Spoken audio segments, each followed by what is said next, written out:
So, welcome. Oh, I know I have to do this. Sorry. There's been a lot of people that say they want to get to workshops and they don't show up or they can't make it. Okay, so for all of you that have come here for the first workshop, congratulations. Okay, you've made it. There are others that have been to workshops and want to go to more, but then they say, "Can I just watch it on video?" So I'm using a phone camera to record this one because I left both my camera and my backup camera at home. Okay, so excuse me if I have to be a little stiff. I'm only going to be moving like this so I can stay in there, but at least my voice will be heard. But for all of you that have not been to a workshop before, or you haven't heard this one, this is going to be on the brain. And the reason why we do these workshops in general is because what information I can give you in those little rooms where you get adjusted by is sometimes good information. Hopefully it's always good information, yet they're almost like sound bites. Sometimes I'll have a lot more time to focus on one subject, but very often we save those because the information that I can say to you, if I say it to you in a group, or if we can record it like we're doing these days and put it on our website, it can be shared by a lot of other people. And the number one goal of these workshops is not just to educate you more, but it's to create chiropractic warriors, applied kinesiology warriors, health warriors, just people that understand more about healthcare.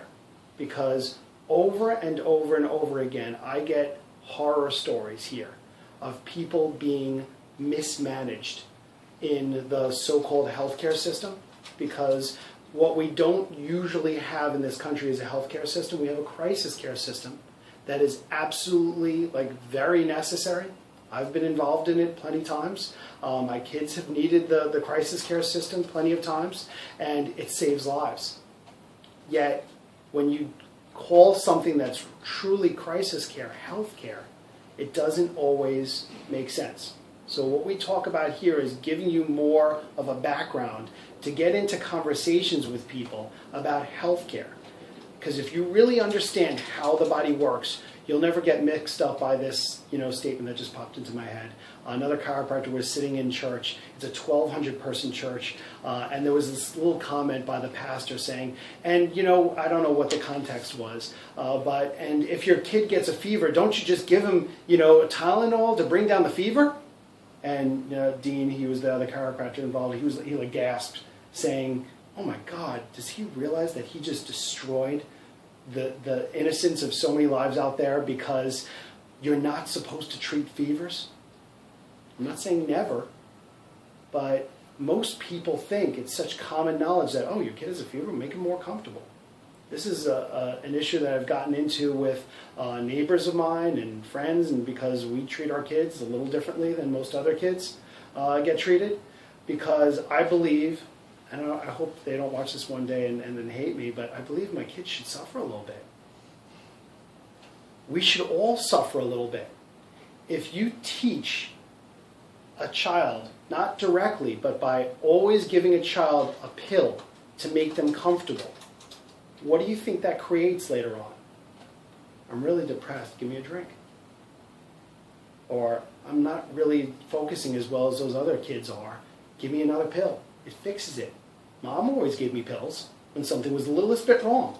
I was sniffling and sneezing, I got a pill, I got a potion, I got a lotion. I always tried to fix the symptom. So what we're going to be talking about is, what we're not going to be talking about is symptoms. We're going to be talking about the brain. And I barely ever have notes, but I didn't know where to start off going with the brain, so last week I just printed up a lot of facts about the brain, and that was last week's workshop. So that's this week's workshop because it worked out pretty well, okay, even though there's more of you here. So I'm going to read some things. I'm going to leave a couple out because it went over last time. And these are just really interesting facts that led to conversations. So your sensory system sends about 11 million bits of information to your unconscious brain per second. However, the conscious part of your brain is not aware of more than 16 to 50 of those bits, and the lightweight can only deal adequately with about 4. Now, I'm not really a big computer genius. I just know that a bit is a 0 and a 1. I can't really understand what that really means and what that translates into memory, but what this kind of says is there's a whole lot of stuff going on inside of our nervous system, especially our brain, that we have no idea about. And it's unconscionable, I don't know the word. You know, it's unbelievable, incomprehensible, Yeah. how much is going on. Thank you. I was speaking to a lot of people today. Incomprehensible about how many things go on that we're unaware of. Another reason why I won't always ask you how you feel. The vast majority of the time, I won't ask you how you feel. What I want to do is look at your body and find out, is there anything that your body's complaining about that we can make better? Because that's healthcare. Asking you how you feel takes care of, on the high end people, 50 out of 11 million bits of information. That's all, okay? Right, welcome, okay? I'm going to have you pull up, I guess, a stool right. Oh, there's another chair. Okay, you don't need a stool, okay? So that's just something background, okay? So you're far more likely, to give a large tip to a waiter or a waitress if it's a sunny day, because the chemicals released in your brain, because of the sunshine, make you feel happier and more generous. Another reason why, the vast majority of the time, I'm not going to ask you how you feel. Because it just depends on your mood, which is dependent on a whole lot of things, whether it's a sunny day or a crappy day, whether you woke up on the wrong side of the bed or not. So the key is how you feel may mean something when you're feeling bad, but why you're feeling bad may have nothing to do with your back or your neck or what's going on with your body. Okay? The goal is, if you keep working on getting yourself healthier, when your brain's in a good mood, you'll feel good. When your brain's in a bad mood, you won't feel good. Okay? So the next one. The reason why rats can sometimes beat humans in certain lab tests is because they have no prefrontal cortex to plan with. What does that mean? Okay? Rats are simple animals. They use their innate gut. All they really want is reproduce and get that cheese. That's it. Maybe they play a little bit, but they want to eat and reproduce. Eat and reproduce. They got nothing else going on. Okay? Now, maybe there is some researchers out there that say that rats have feelings and there's other emotions and things like that. I'm sorry. I'm making this really simple for this brain lecture. What it says is, humans think too damn much. We overthink everything, so we can't get simple tasks done. And one of the things we talk about in our stress lecture is just this. If we have too many programs going on in our head, to go back to the bits of information like running a computer, we can't process the simple stuff like how to breathe, how to heal, how to relax. I just realized I wasn't doing that because I'm sitting in front of you people and I'm recording myself in this crappy little camera. So I just changed my entire physiology just like that. All I did was realized it, took a deep breath, and realized there's nothing going on, there's nothing stressful. All I'm doing is talking about what I know to people that want to hear it. A piece of brain tissue the size of a grain of sand contains approximately 100,000 neurons and 1 billion synapses. You get that? A piece of brain the size of a grain of sand. I mean, we have a the actual weight of the brain, 6 to 8 pounds. I might be messing up the numbers there, it's around that, okay? And the size of a grain of sand has 1 billion synapses. That's unbelievable. This is why we don't have to be worried that, the computers will take us over one day. They're not going to. We're going to be able to use them better. But we're never going to be able to create a computer that can do that. At least I hope. Okay? If you get really angry, your limbic system has taken over your critical thinking, and it can actually become literally impossible to access higher reasoning. So have you ever spoken to somebody that just, they were in a mood, and there was, no matter what you said, you were not getting through to them? It's because they went back to that rat stage. Okay, a scared rat, they're not going after any cheese, they're not reproducing, they're not doing anything. They just went to primitive brain. Part of our something called a limbic system is our primitive part of our brain. And so when we expose ourselves to stress, and sometimes this is not a voluntary thing. It could be we don't like our work environment, that we just saw a horrible thing on the news, okay? Our stocks are going down, we just got fired, our kid has mono, I just found that out from another patient. Whatever it is, these things, they activate these primitive reflexes that create unbelievable life and death stress and anger in our body. What you can't do in that situation is make the right choices. This is one of the hardest things I have to deal with everybody in my office. There are very few people that I just say, okay, why don't you just do this and this and this, and you're going to be healthy and happy, and they just go do it. Say, okay, I'm just going to follow this. Rule number 1, 2, 3, I'm going to be great. Okay? It takes sometimes years of hearing the same message over and over and over again. And here's where I'll bring up a Stacy story. Okay? There's not too many people here that have heard too many Stacy stories, because a lot of you are relatively new. So Stacy's my wife. I believe in making fast changes with patients here because I know I have limited time. So if I don't push you to make changes in your life, the likelihood is you'll get sick of me and leave one day, or you will follow them really quick and get a lot better. I choose that one. Okay? Stacy is one of those people that no matter what does not want to make fast changes. Well, she says she does, but she doesn't want to do anything about it. Okay? She doesn't want to actually take the actions and detox and compromise her life and be unhappy and things like that. So what she did with me over the past 14 plus years is she has surpassed me health-wise, making tiny little changes. Okay, so whenever I detox, she detoxed with me. She lasted about 6 hours. I did it for 10 days. Okay, then I'd do it again, and she'd go 12 hours. Okay, and I'd go, another 10 days, or I'd do a food combining for 6 months, or try this plan of eating for another year. And she tried here and there and sprinkle it in here and there. Yet, month after month, year after year, a little tiny bit sunk in.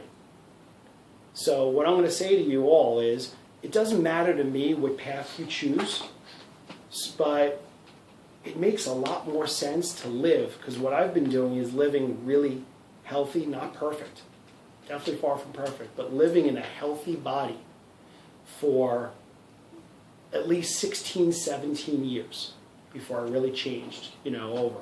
But 16, 17 years of living in a healthy body makes you extremely resilient. If you do decide to take that slow route, or hopefully if you don't choose this, but not make any changes at all, it makes your body less resilient, harder to get over those traumas that will happen to everybody. And so this is just more info on just you trying to take another step. Use your brain to contact those higher learning centers. Don't watch the news and don't get angered by people. If they do, just try to run away and let it be and go back into healthy habits. So let's see this. Reading faces. Without any words, you may be able to determine if someone is in a good mood, is feeling sad, or is angry just by reading the face. A small area in the brain called the amygdala is responsible for your ability to read someone else's face for clues on how they are feeling. I'm going to go a little further than that. You can read energy. You don't even have to look at somebody. Most of us can be standing in a room, not even looking at somebody, but maybe knowing somebody's there and feel them looking at you, or feel somebody that doesn't like you. You can actually be on the phone with somebody and not see any face and just kind of sense an energy in somebody's voice. Again, remember those 11 million bits of information going on in a second? Every second in your brain? Our bodies are so perceptive. Okay? And one of the things I want to try to teach by the end of this whole workshop is you have to be careful about what you put in your brain. I teach everybody that you need to get adjusted, you need to exercise, you need to fuel your body with great food and great water. There's another fuel. You have to watch out what you're exposed to. And the reason, again, why I tell people to keep coming to get adjusted and to get to workshops is because this is a gathering of people that are all starting to try or continuing to try to think like you. And for you to just be in a room with this energy changes your life, because the second you walk out there, you might be buzzing for another couple minutes, but then all of a sudden the cab passes you by, or a messenger guy almost runs over your foot, or something happens, your cell phone rings, and you just get into this conversation and you blank out. The more often you feed your brain these little bits of information, the more likely you're going to take actions to change your life. This is all we teach over and over and over again.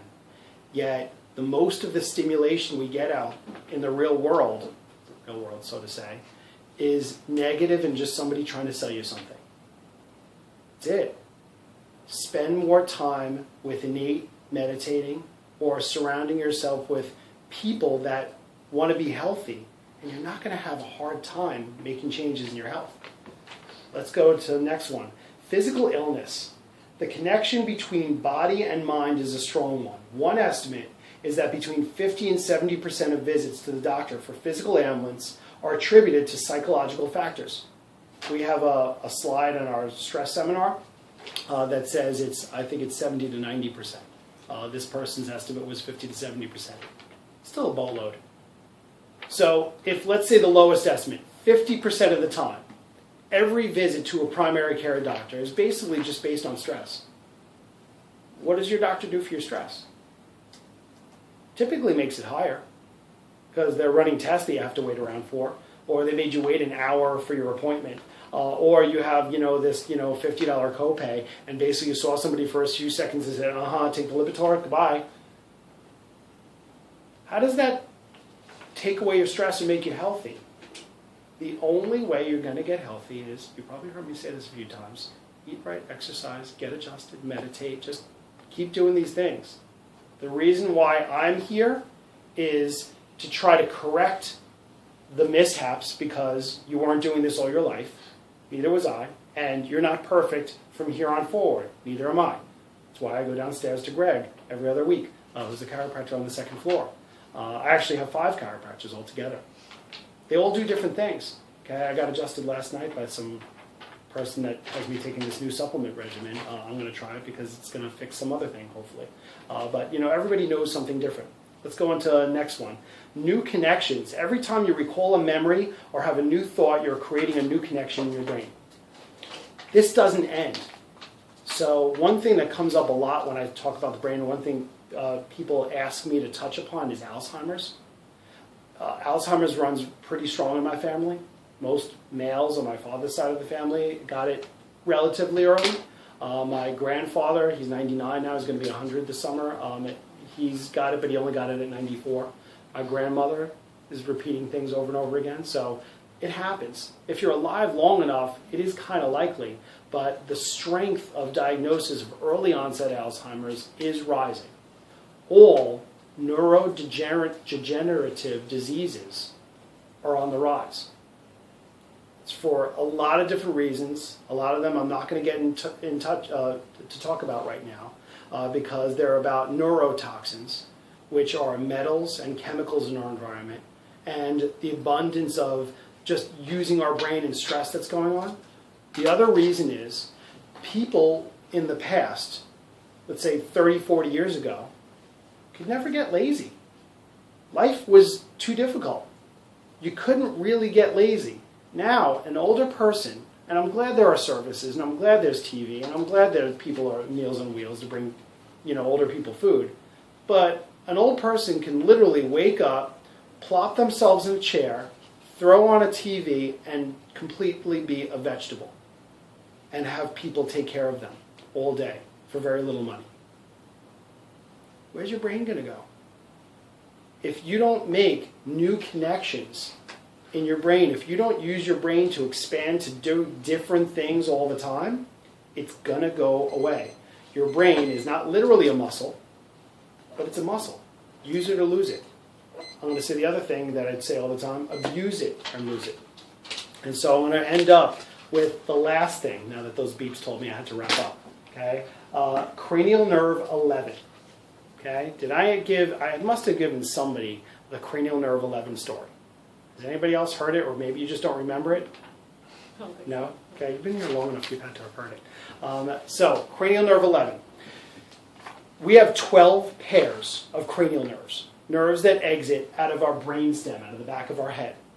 Most of those nerves go right back up into your head again and supply your senses. Your sight, smell, taste, things like that. Numbers 10 and 11 go downward. They don't go back into your skull. Well, a piece of 11 goes back in and it controls taste. Okay? But number 11 controls the muscle fibers of your neck and your traps. They're actually the only 4 muscles in your entire body directly linked to your brain. All the rest of your muscles in your body, every single one, you send a message from your brain to your spinal cord out through the nerves, and there's this relay system. But not here.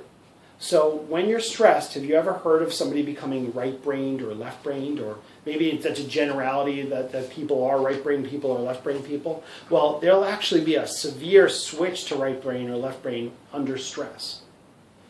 Right brain typically is life and death stress. Now, this is a perceived life and death. It could be the threat of losing a job, thinking about your kid being sick, something like that. The left brain is more of the everyday. I have to do this report. How am I going to figure this, where this thing goes in this box? I don't know, with the kid. I don't know, with a block. That's a left brain thing. The right brain thing is, oh my God, I've got to take care of this or it means my job. So when you shut half your brain off, it means the cranial nerves on one side are firing more than the other side.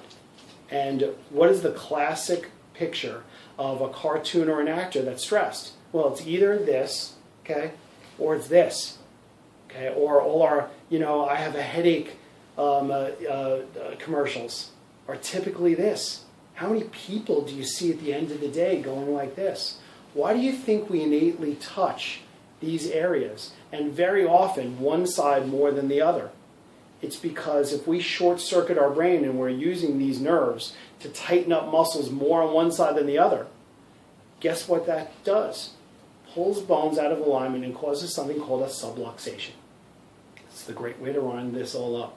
A subluxation is a misalignment of a bone that typically happens in your spine and is caused by stress, and then it further stresses your nervous system. Now, it's not caused by just emotional stress. It could be a physical trauma. I catch people like this all day long. Okay? Horrible. Right? We're supposed to be here. It could be an emotional stress, which tightens people up. And it could be a chemical imbalance. It could be a neurotransmitter problem. You have the wrong chemicals in your brain, and it's throwing other muscle reflexes off. There's so many, again, 11 million connections in your brain. We only know about 50 bits of these. Okay? 11. You got the info from before. There's so much going on, you don't know what the exact cause is. So when you come to get an adjustment, what literally is just happening is we're giving you a reset.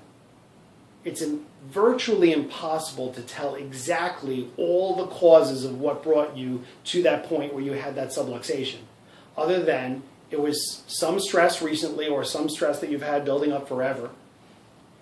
Yet if we just fix it and reset it and teach you to have good habits, there's nothing else you could do. There's no glue that makes the atlas stay in place. Or once you have a degenerative change in your neck and it's been worn down and you have a reverse curve, there's nothing that's really going to completely restore that. So should we just let it go and be like my Nana, who says, oh, Jason, I'm old, I'm supposed to feel like crap. She's been saying that for 40 years. Okay? You don't have to do that. And taking care of your body starts, not now, when you were born. If you waited 10, 20, 30, 40 years or more to start the process, you've got some work to do. And when you're done, you can answer that yourself. When are you done brushing your teeth, exercising, eating right, meditating? When those are done, you're done with working on your body and getting adjusted. It's all a choice because you don't have to do any of those things. But the more of those things you choose to do, the better your life is going to be. That was the end. That was my last sentence. Right? Never been that perfect. All I'm going to do is say, if anybody you don't, at this point on, I say workshops are 30 minutes. You're done. You can leave right this second, but if you have a question, stick around and ask. If you don't have a question, you don't have to, but go ahead. Go ahead. So do you have any suggestion in terms of diet for, for a better working brain? A diet for a better working brain? That was, it's not up there. That was last week's workshop, okay? But I'll say it in general, okay? There are some little, tricks, but in general, eat food, not too much, mostly plants. That's Michael Pollan, okay? He said that, and that's what people have been saying for a really long time. He just put the three little sentences together. If we're eating food and not garbage, it's better for our brain. Certain foods may be better for your brain, fish, because most of the weight of our brain is made up of fat. And it's actually a specific fat that's actually a really good source is fish oils. Okay, so if you eat a lot of fish, you're giving your body the fuel that it needs to create these brains. And DHA is a major component of your brain. We humans cannot make DHA. We have amazing bodies. We can make uncountable chemicals. We don't know all the chemicals we can create in our body. They're still finding new ones all the time. But your body can synthesize most of these chemicals. There are things called essential fatty acids, omega-3s, omega-6s, and omega-9s and omega-12s, but omega-3s are really important because if you don't take in, if you don't eat EPA and DHA, the components of fish oil, you can't make it. You can get it from other places too, like flax seeds and almonds and walnuts and things like that. But if you take it in fish form, the fish have already done all the converting for you. They've eaten the plants or the other fish and made EPA and DHA, that's part of their bodies, and then we just eat them. Again, it sounds kind of sick when I say it like that, but it's easier assimilated into our body than eating the nuts and seeds. Okay, it's the number one brain food I'm going to mention. Okay, any other questions? You don't have to, but if not, you can always make it to another workshop. Okay, and again, I'm going to close then by saying this. Please don't take what I said today and keep it in the back of your head and hold it around for, the next half hour or something like that and say, oh, that was a nice talk, it made me feel nice, and that's it. Share it. There are so many sick people that we need to profess what we learned. And we need to interfere with people's conversations when they say the wrong things. And every time we hear somebody taking a Tylenol, giving a Tylenol for the kids to reduce their fever, we should question that, have a conversation. Don't say you're wrong, because you don't know the situation. But maybe you can actually spark a conversation. And the next time somebody talks about any type of symptom or any type of stress they're dealing with, bring up a conversation about chiropractic, because the vast majority of people out there, and half the chiropractors out there, I'll say 40% of the chiropractors out there, don't even know what the heck chiropractic is. They think it's neck pain and back pain. And I don't think I touched much upon neck pain and back pain tonight.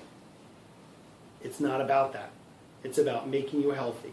And so the last little sentence I'm going to say is not a sentence, but it's a saying, and I always get the words mixed up, so I'm going to have it just in case. The doctor of the future will give no medicine, but will interest his patients, his or her patients, in the care of the human frame, I had to look, in diet, and the cause and prevention of disease. Thomas Edison. Back there, because every chiropractor knows this one, right? Because the doctor of the future is not the doctor of the future. We've been doing this for a really long time. We don't care how you feel. We don't. We want to teach you about your frame and how to care for it, teach you about the cause and prevention of disease.